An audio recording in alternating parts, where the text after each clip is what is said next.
You think rural Appalachian families in the early 1970s only threw together basic bread and meat. Think again. These hard-scrabble mountain communities and dusty southern back roads served up some of the most ingenious, resourceful, and jaw-droppingly creative sandwiches in American food history. Let's dig into 25. Forgotten hillbilly sandwiches you never knew were keeping entire families fed, loved, and connected to their heritage during the early 1970s.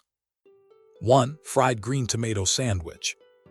Just before the frost crept in at summer's end in Georgia and the Carolinas, something magical happened in backyard gardens. The tomatoes that stayed green and unripened. They became the stars of a moment that wouldn't last long. Thick slices, dredged in cornmeal seasoned with salt and hope, were fried in a skillet until golden and crackling on the outside, tart and firm inside. Tucked between slices of soft white bread smeared with mayo, this sandwich wasn't just food, it was time captured. A brief window between hot sun and cold earth. Every bite came with a satisfying crunch, followed by the mouth-puckering pop of green tomato, mellowed by that creamy mayo. In small southern towns, this wasn't a novelty, it was a necessity. A way to make sure nothing in the garden went to waste. Families brought them to church picnics, tucked them into metal lunchboxes, or set them on dinner tables during the frantic harvest rush. Today, you'll still find them on soul food menus, quiet tributes to a time when ingenuity turned garden scraps into legends. 2. Pork and vinegar sandwich. When times got hard, and they often did, Appalachian families turned to the one meat that gave everything it had: pork. Nothing was wasted, and that's how this sandwich, humble in name but mighty in flavor, was born. Tough cuts of pork shoulder were slow-boiled until falling apart, then pulled into shreds and doused in vinegar so sharp it could wake the dead. Not barbecue. This was no-frills, peppery, stinging vinegar that sliced through the fat like a razor. That tangy, tender meat was piled high on biscuits or pillowy bread. Every messy bite was tough love in edible form. It bit back, and people loved it for that. But this vinegar wasn't just flavor, it was survival. It kept meat from spoiling, softened tight fibers, and stretched small portions far when mouths outnumbered dollars. In kitchens from West Virginia to eastern Kentucky, huge pots simmered on Wednesday nights for families of 8. The taste, puckeringly bright, the meaning, everything. This wasn't just a sandwich. It was a declaration: we may be poor, but we are rich in grit, flavor, and care. 3. Bean loaf sandwich. Forget meatloaf. This was its frugal, bean-powered cousin, and for many Appalachian families it was lifeblood. Dried beans were cheap, indestructible, and full of body-fueling protein. Once soaked and softened, they became something more than humble legumes. Crushed with breadcrumbs, a cracked egg, chopped onions, and a whisper of seasoning, the mixture was pressed into loaves and baked firm. Later, slices were crisped in cast iron and laid between buttered bread, maybe with cheese, maybe a slick of mustard. With beans and bread combining their proteins, this simple sandwich packed a nutritional punch perfect for growing bodies and tired bones. In Mississippi and Arkansas, it was Tuesday night fare, reliable, filling, and made from what already waited in the pot. Children carried bean loaf in paper lunch pails to weather-worn schools. Mothers knew it would stay fresh longer than meat. It wasn't fancy, but I was proud. What turned humble beans into something memorable? A mother's hand, a hot pan, and the transforming power of care wrapped into every wedge-shaped slice. 4. Chitlin sandwich. Before it was trendy, before it had a name, nose-to-tail eating was simply how folks made a meal. Chitlins, or pig intestines, weren't scraps to Appalachian and Black Southern families. They were sustenance, ceremony, survival. These slippery cuts were boiled for hours, long enough to fill the whole house with a scent you never forgot, then flavored with vinegar, spices, and rendered fat until tender. Slapped on biscuits or white bread, maybe with onions, maybe doused in hot sauce, They became sandwiches with soul.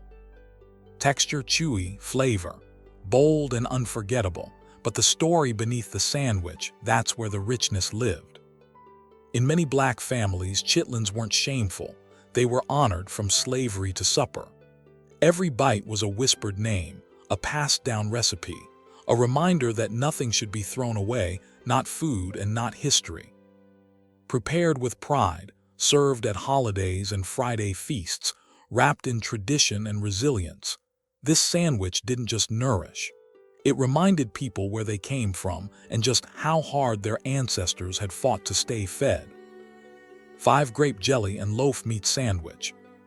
It may sound strange, grape jelly and processed meat, but for families staring down bare pantries and tight belts, this combination was nothing short of clever survival. Loaf meat, the cheapest lunch meat around, was often a mystery mix of parts.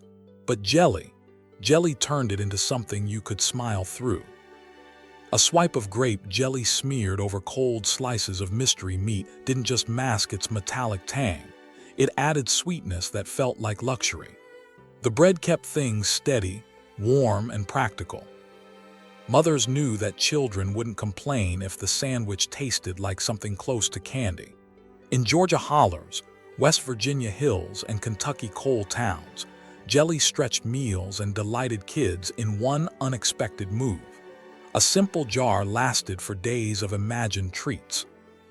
This sandwich wasn't about fine dining, it was a trick of the heart.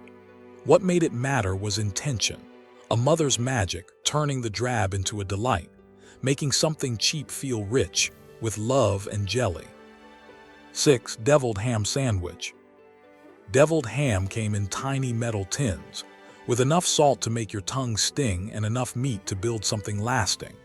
It was cheap, shelf-stable, and transformed into a spread that felt like a church picnic prize. By mixing it with mayonnaise, a spoon of mustard, and a scoop of pickle relish, rural moms turned salty paste into something creamy, tangy, and a little bit smoky. There was personality in every bite. These sandwiches graced wicker baskets at outdoor gatherings, made in batches by auxiliary ladies who had the balance of spice down to an art. They didn't need coolers, just wax paper, pride, and intention. From factory workers to fishermen, kids to committees, deviled ham was the working soul's pâté. It held its shape, stayed flavorful, and carried you through a long day. What made it special wasn't just the transformation, it was the hands that performed it, turning processed meat into potluck showstoppers with nothing but instinct, care, and an old chipped mixing bowl. 7. Corned beef hash sandwich. The Sunday roast had a second act, and it was even better. Corned beef didn't stop working after Sunday dinner. It came back reincarnated as hash. Chopped with just enough potatoes and onions, it was born again in a hot pan as something crispy, savory, and comforting. Families fried the leftovers into golden-edge perfection, flattening the mixture in cast iron until crispy undersides formed like armor. Scooped onto soft bread, maybe with ketchup, maybe a fried egg, it became a sandwich that told the story of resourcefulness and flavor. Down south, this was Monday night magic. Nothing thrown away, everything transformed. People knew that scraps could work harder than a fresh cut when cooked with purpose. The edges were crunchy.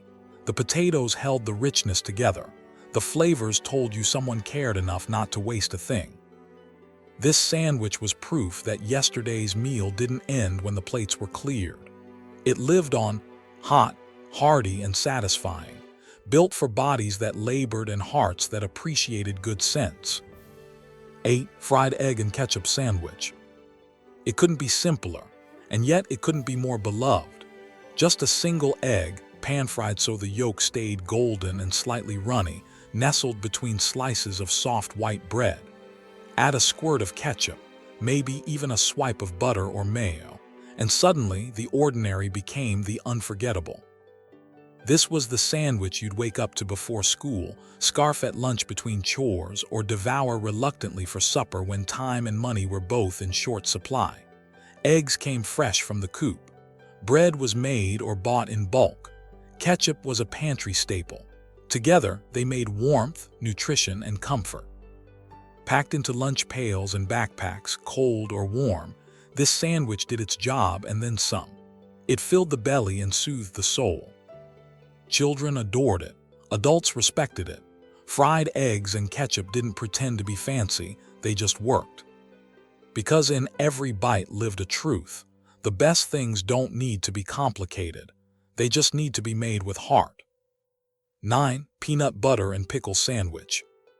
Brace yourself, because once you try this, you're either in love or forever confused. But there's no denying its roots. Deep in the Great Depression, when every pantry ingredient had to stretch like rubber bands across a week. Creamy peanut butter met briny dill pickles. Sliced or drizzled with pickle juice, it was crunch versus creaminess, savory meeting tang in the most unexpected of relationships.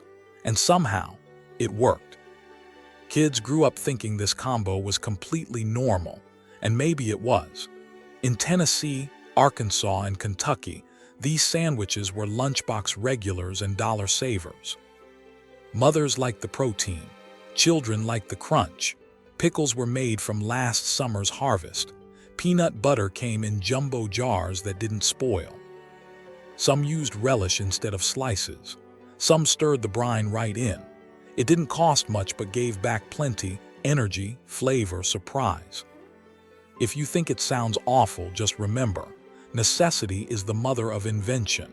And in this sandwich, necessity created a cult favorite. 10. Pimento cheese sandwich. If one sandwich defines Southern charm on sliced bread, it's pimento cheese. This wasn't just a spread. It was a ritual, a recipe passed down, a signature made of just 3 ingredients: sharp cheddar, sweet pimento peppers, and silky mayonnaise. Homemade versions were personal. Cheese grated by hand, pimentos drained and diced with care, mayo added in just the right ratio, plus maybe a dash of mustard or a flick of hot sauce. Some families stirred in pecans or minced celery. Others believed in the purity of the Holy Trinity. Spread thick on fresh bread, this sandwich was a staple at church luncheons and ladies' bridge games alike.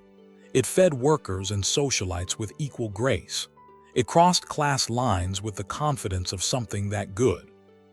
Whether served from heirloom bowls at baby showers or wrapped in wax paper for lunchboxes, pimento cheese brought people together. It was Southern, soulful, and sacred. What made it eternal wasn't just the taste, it was the pride. A sandwich with heart and heritage, dressed in orange and comfort. 11. Liver and onion sandwich. There's a moment when smells from the kitchen announce dinner before the first plate is even set. That's liver and onions in a hot pan, rich, earthy, and unmistakable. A scent woven deep into the muscle memory of Southern towns. Thin-sliced liver sizzled in butter until tender, while onions softened into a golden, caramelized mash. Then everything piled onto a biscuit, or soft slices of white bread, and what some feared as frugal organ meat became deeply satisfying nourishment. In Appalachian kitchens and on working-class tables, this meal was Tuesday supper. The liver was cheap but mighty, stuffed with iron and vitamins that built bodies and brain power. Mom stretched a single piece over multiple sandwiches, feeding children, fathers, and herself from one frying pan. Yes, it was an acquired taste, but it was powerful, enduring food, the kind that sparks debates or makes believers of skeptics. And now, years later, this same sandwich graces trendy bistros, as if the world just caught on to what rural families knew long ago. Liver isn't waste, it's wisdom with onions. 12. Peanut butter and bacon sandwich. When salty met sweet in a small mountain kitchen, something indulgent was born. The peanut butter and bacon sandwich wasn't an everyday affair. It was a special, sneaky luxury on a plate. The crispy snap of home-fired bacon swirled perfectly with the thick, rich creaminess of peanut butter. Tucked into soft bread that did nothing but hold the yin and yang together, this sandwich ticked every box: protein, fat, salt, sweet, and joy. For families who raised their own pigs, bacon was sacred. Saved for birthdays, harvest days, or just because Dad had worked extra hard. And when laid against peanut butter, the result felt gourmet without even trying. This wasn't just lunch. It was a gesture of love, a reward, a surprise, a handheld thrill that powered kids through chores and men through heatstroke-tight fields. Each bite was a contrast and comfort holding hands, and it worked. Decades later, foodies call it decadent, but for the folks who made it first, it was just simple greatness created with what was in the pantry and a whole lot of affection. 13. Fried liver mush sandwich. If you've never heard of liver mush, don't blink. Because in the Piedmont of North Carolina and deep into Appalachia, this peculiar marvel was beloved morning, noon, and night. Made of pork liver, head meat, cornmeal, and spices, mashed, mixed, and molded into loaves, liver mush was frugality turned flavorful. Sliced and fried until the edges shatter like glass and the inside stays mysteriously soft, it is served hot between bread, spooned with mustard or just plain butter. Was it livery? Slightly. But softened by savory cornmeal and pork, the result landed somewhere between sausage and scrapple. Rich, comforting, and deeply talkative on the tongue. You'd find these sandwiches at church breakfasts, mom-and-pop diners, and stocked in kids' lunchboxes in wax paper wraps. The cornmeal made each loaf stretch. One modest hunk fed a family for days. Liver mush wasn't just food, it was culture-bound, sustaining through generations who didn't see odd meat as shame, but as smart use of everything the animal gave. And through all that time, the secret remained. When fried just right, liver mush didn't just survive, it thrived. 15. Fried bologna and potato chip sandwich. At first glance, it looks thrown together, fried sandwich meat and a bag of chips. But wait till you bite it. This isn't chaos, it's calculated brilliance. Slice of bologna, edges curling like a lazy ribbon in a skillet. Its surface darkening, fat rendering, flavor concentrating. That goes on soft white bread, followed by a fistful of potato chips. The crunch, a revelation. The salt, harmony. Families across the South didn't just throw this together. They knew. Bologna was affordable and kept for weeks. Chips came in bulk. Bread was cheap and always ready.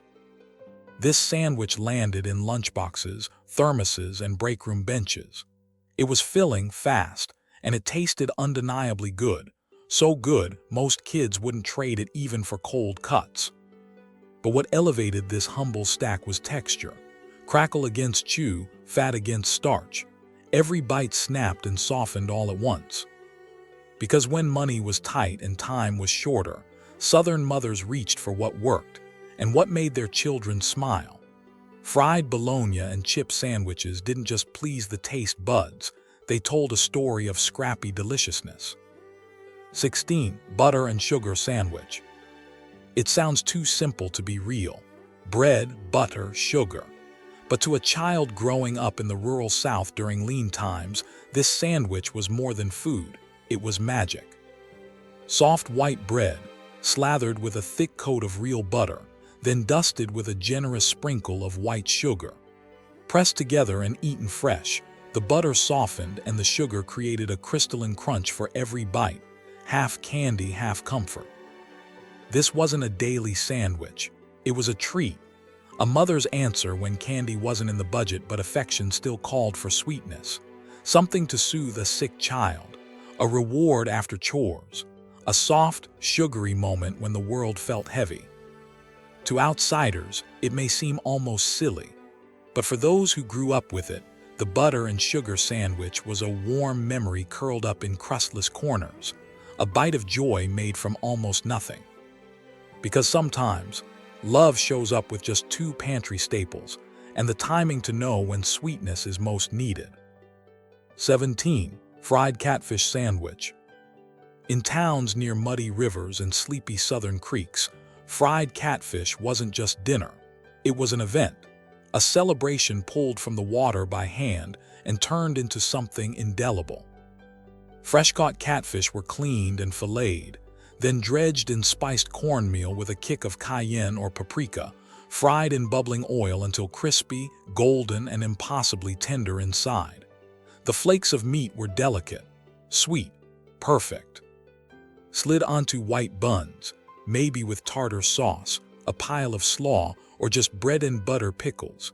They became handheld homages to family cookouts and long summer nights. Catfish didn't cost money if you knew how to catch them. It just cost time, patience, and a bit of skill. But in the South, that was never in short supply.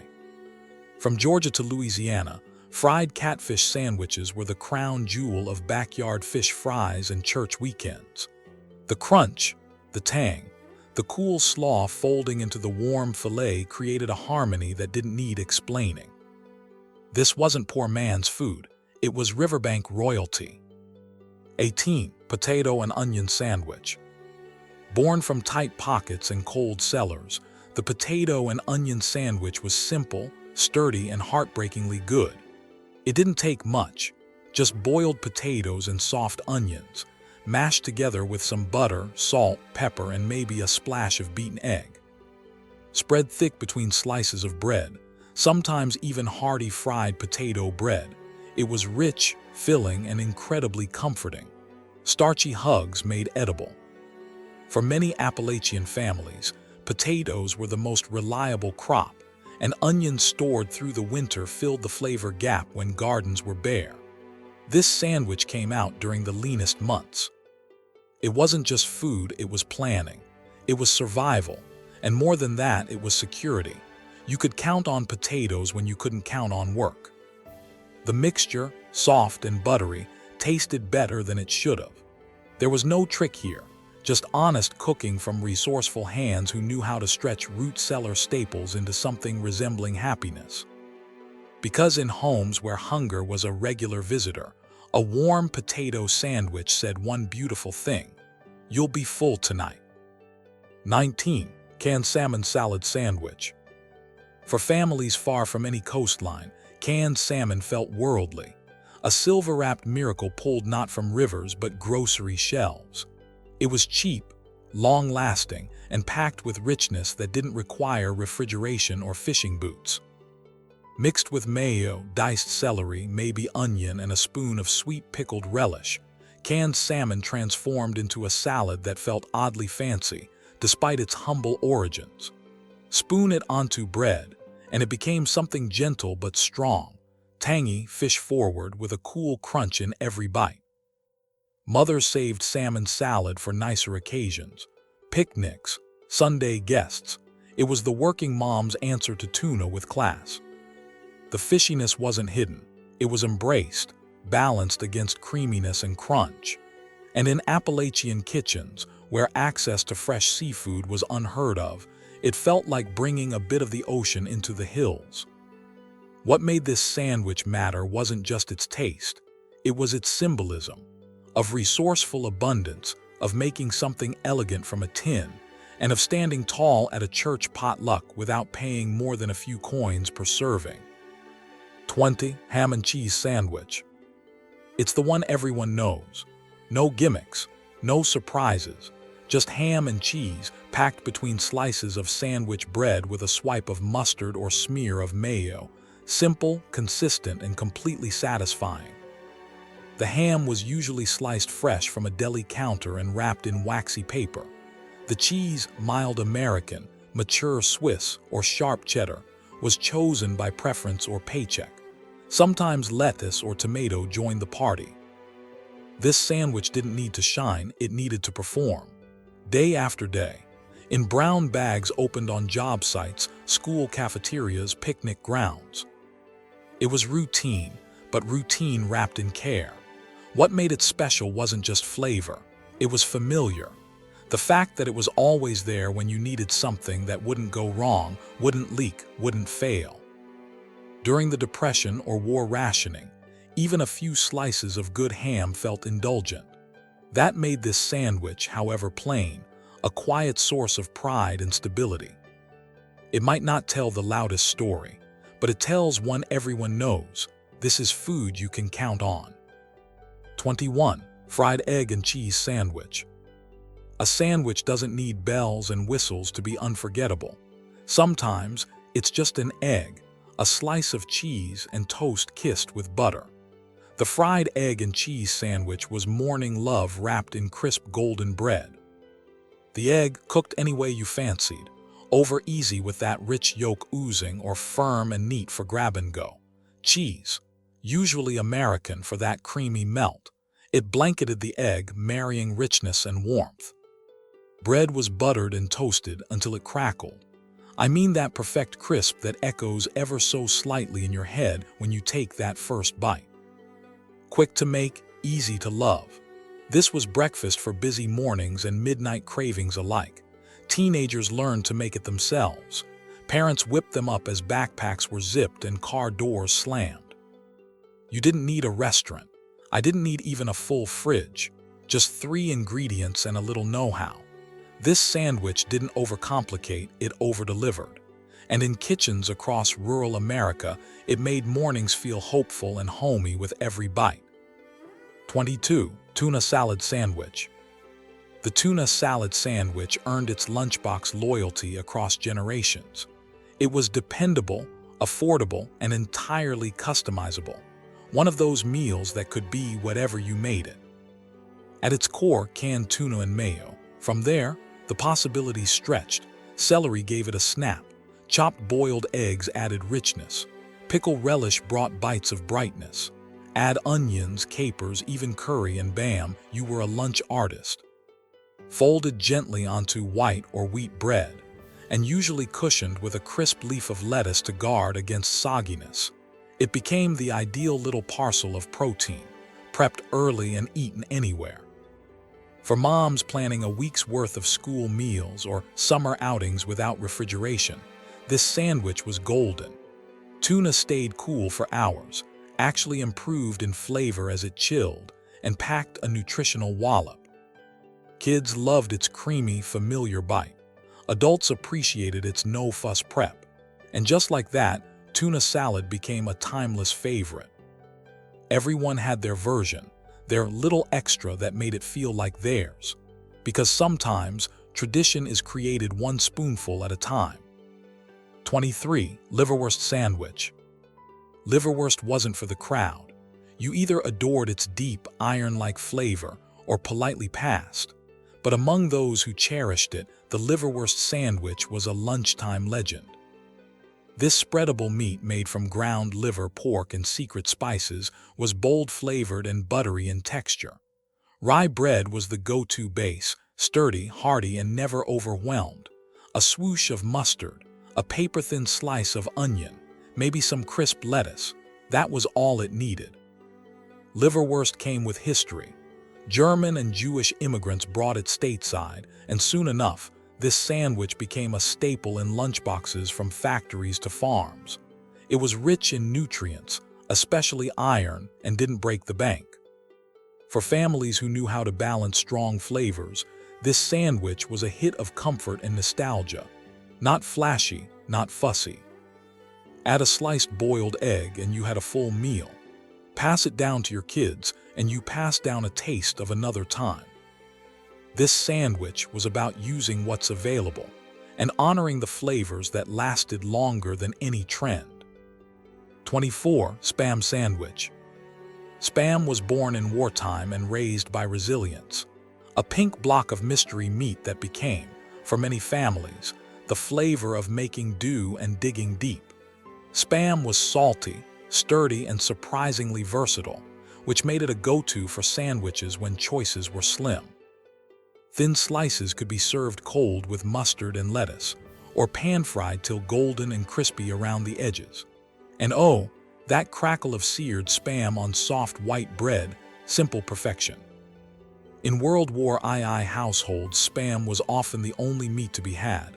It didn't spoil, it didn't cost much, and stretched to feed many. Parents got creative, cubed in eggs, sliced thick and grilled like ham. Put between bread, it was lunch, no questions asked. Hawaii made spam a cultural staple. But in rural towns and modest homes, it was survival in a can. Kids either loved it or stared at it, but they remembered it. That taste, that smell from the skillet. Spam sandwiches weren't luxurious. They were lessons in making the best of what you're given and sometimes actually liking it.